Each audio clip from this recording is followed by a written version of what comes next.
In a world where animals rise to power, three factions vie for total control: the Soviet Ducks, the Guerrilla Army, and the Fish Navy. The Soviet Ducks built their empire on precision and discipline. They controlled the skies and every park pond. The Guerrilla Army, led by General Bananas, dominated the land with brute strength and banana-powered artillery. And below the waves, the Fish Navy, led by the infamous Captain Goldie, plotted in silence, until now.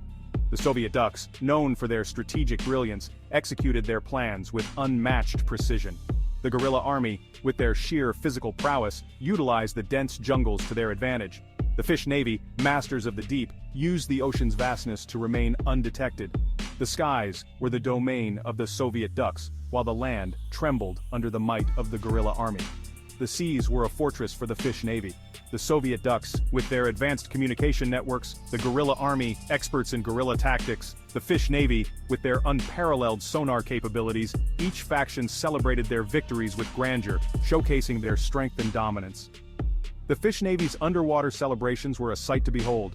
The Soviet Ducks, always planning their next move, the Guerrilla Army, fortifying their strongholds, the Fish Navy, securing their underwater domains, each faction, gathering intelligence and preparing for the inevitable clash. The Guerrilla Army, with their night operations, the Fish Navy, with their deep-sea patrols, the Soviet Ducks, with their high-altitude missions. The world stood on the brink of an all-out war, as each faction prepared for the ultimate battle for supremacy. It started with a sneak attack by the Soviet Ducks, who thought they could outwit the Guerrilla Army. But the guerrillas fought back, using trees as slingshots and bananas as missiles. Goldie, subtitles, fools, let them weaken each other, then we strike. The Soviet Ducks, led by their fierce commander, had meticulously planned this attack for months. They believed that their superior air tactics would give them the upper hand. However, the Guerrilla Army was not to be underestimated. They had the advantage of terrain and sheer strength. The guerrillas used their environment to their advantage, setting up traps and ambushes. The aerial assault by the Ducks was relentless, but the guerrillas were prepared. They launched counterattacks with precision, using makeshift weapons crafted from the jungle. The initial confidence of the Soviet Ducks began to wane as the guerrillas held their ground. Meanwhile, in the shadows, another force watched the chaos unfold with a cunning smile. This leader knew that patience was key. Let the Ducks and guerrillas exhaust each other. Once both sides were weakened, they would strike with precision and force. The Soviet Ducks, refusing to back down, rallied their troops for another assault. Their determination was unwavering, but the Guerrilla Army was equally resolute. The stage was set for an epic showdown, with both sides ready to give it their all. And in the midst of it all, the hidden force waited, biding their time for the perfect moment to strike. The battle raged on, with neither side willing to concede. The air was thick with tension and the sound of conflict. The hidden force, now ready, began to move into position, their eyes set on victory. The final clash was imminent, and the hidden force struck with precision, turning the tide of the battle. In the end, it was the strategic brilliance and patience of the hidden force that secured their victory. The battlefield, once a place of chaos, now stood as a testament to the power of strategy and patience. The Fish Navy made their move, a calculated and strategic assault that had been in the planning stages for months. The Fish had been training rigorously, perfecting their underwater maneuvers and honing their combat skills. The day had finally come to put their plans into action. As the Fish Navy advanced, they unleashed their secret weapons, bubble cannons and electric eel torpedoes. The bubble cannons fired with precision, creating massive bubbles that disoriented their enemies and caused confusion. The electric eels, with their torpedoes, targeted key positions, causing explosions that sent shockwaves through the water. It was a scene of utter chaos. Feathers flew through the water, remnants of the avian forces that had been caught in the crossfire. Bananas, used as unconventional weapons, exploded, adding to the pandemonium. The ocean had transformed into a battlefield, a place where marine creatures of all kinds clashed in a struggle for dominance. Schools of fish moved in perfect formation, executing complex maneuvers to outflank their opponents. Crabs and lobsters, equipped with makeshift armor, engaged in close combat, their pincers clashing with a metallic clang. Sea turtles, acting as mobile fortresses, provided cover for the advancing fish troops. The Fish Navy's leadership was crucial to their success. Fish generals, with years of experience, strategized and communicated through sophisticated sonar signals. They deployed underwater mines, creating traps for the unwary. The coordination and discipline of the Fish Navy were unparalleled, a testament to their rigorous training and unyielding determination. Amidst the chaos, the Fish Navy's support units played a vital role. Fish medics tended to the wounded, using seaweed bandages and coral splints. Fish engineers worked tirelessly to repair damaged equipment, ensuring that the bubble cannons and torpedoes remained operational. Reinforcements arrived continuously, bolstering the Fish Navy's ranks and maintaining their momentum. Communication was key to the Fish Navy's success. An underwater communications center, staffed by skilled fish operators, relayed messages and coordinated attacks.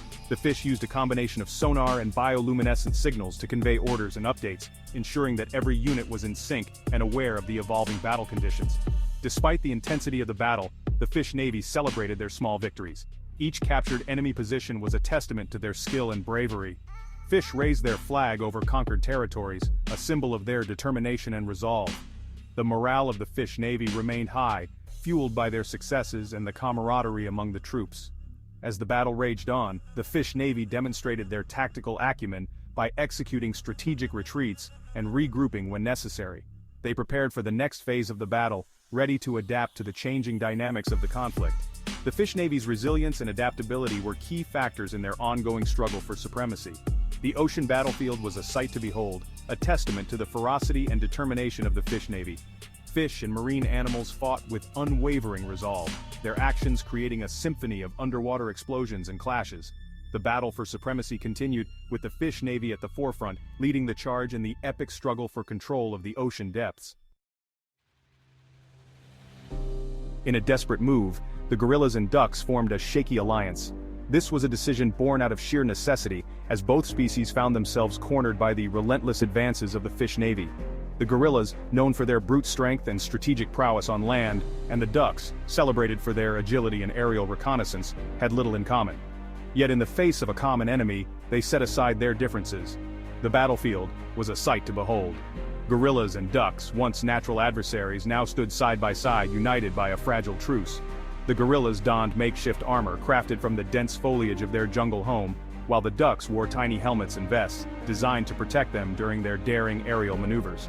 Together, they devised intricate strategies to outwit the Fish Navy, whose underwater tactics had proven devastatingly effective. Training sessions were intense and often chaotic. Gorillas, with their immense strength, taught the ducks how to build robust fortifications, while the ducks, with their keen eyesight, helped the gorillas improve their surveillance techniques. Resources were pooled together, creating a unique blend of jungle and aquatic technology. The alliance, though shaky, began to show signs of cohesion. However, the path to unity was fraught with challenges. Heated arguments often erupted, as the two species struggled to understand each other's methods and priorities. But through patience and perseverance, they learned to resolve their conflicts, celebrating small victories along the way. Each triumph, no matter how minor, strengthened their bond and fueled their determination to defeat the Fish Navy. Meanwhile, the Fish Navy was not idle. They continued to prepare for the impending clash, their underwater base a hive of activity. The fish, with their advanced sonar technology and swift movements, posed a formidable threat. They launched several preemptive strikes, testing the resolve of the newly formed alliance. Each attack was met with fierce resistance, as the gorillas and ducks fought valiantly to protect their territories. The counterattacks were a testament to the growing synergy between the gorillas and ducks. Utilizing combined tactics, they managed to gain ground, pushing back the Fish Navy's forces. The gorillas' brute strength, coupled with the ducks' agility, created a dynamic and unpredictable fighting force. Their unconventional methods baffled the fish, who struggled to adapt to the new threat. As the battles raged on, the alliance between the gorillas and ducks grew stronger. They celebrated each major victory with renewed vigor, using the momentum to plan their next moves. The once shaky alliance had transformed into a formidable partnership, with both species recognizing the value of their combined strengths. The war was far from over, but the gorillas and ducks were now a united front, ready to face whatever challenges lay ahead. The stage was set for the final showdown. Gorillas and ducks, standing together with unwavering determination, prepared for the ultimate battle against the Fish Navy. The outcome was uncertain, but one thing was clear. This chaotic alliance had become a force to be reckoned with. The world watched in awe as these unlikely allies marched forward, ready to make history in the animal wars. But none of them saw the true enemy coming, because while they fought each other, the cephalopod empire had been watching and waiting. Which faction would you join? Comment below and declare your allegiance.